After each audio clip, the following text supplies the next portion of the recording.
As the government grapples with growing public unrest over accommodation for asylum seekers, the spotlight has turned to the policies underpinning international protection in Ireland. Under international law, those seeking asylum must claim they're being persecuted on the grounds of race, religion, nationality, political opinion or membership of a particular social group. Over 13,000 people sought asylum in the state last year, down 400 on the previous year, but the Minister for Integration has said these kinds of figures will be the new normal. One former Justice Minister believes the government needs to level with the Irish people. Ireland just cannot bury its head in the sand and say that in the middle of a housing crisis with a rising population of our own and legal migration that we can just simply say that 15,000 is the new normal for asylum seeking and do nothing about that. Efforts are underway by the International Protection Office to speed up asylum applications. It's doubled its interview room capacity in recent days. There are now 40 in total. It's also quickened the pace of decisions on applications from countries the government views as being safe.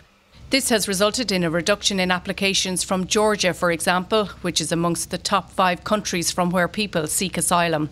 People in reality are coming here for the jobs. There's the job seekers. It's not right, and we're doing the best how to prevent or how to avoid. But I'm trying to encourage the Irish government to waive the visas for the Georgians so that once the visa will be waived, we won't see any asylum seekers at all. What we cannot allow is for our international protection system that is there for people fleeing war and persecution to be used by those who are here for economic reasons. The movement of asylum seekers in Ireland believes that recent government action is all about dissuading asylum seekers from coming here. It looks like the minister is looking for all the necessary means that she can to squeeze immigration out of the people. Interpretation of the Dublin regulation also poses a difficulty.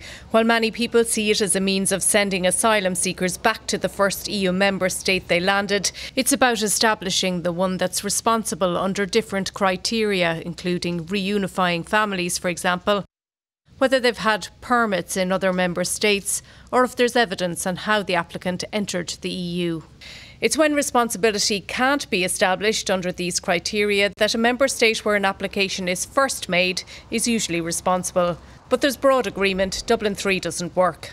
It's why the EU has agreed the new pact on migration and asylum, I think, to address those concerns about how the asylum process in particular is working and the extent to which different EU countries are carrying more or less of a burden in dealing with asylum seekers. As the Department of Integration grapples to find accommodation for new arrivals, there is a view that the system is simply too fragmented. We need a decent, well-constructed migration policy to serve the needs of this country, the economic and social needs of this country.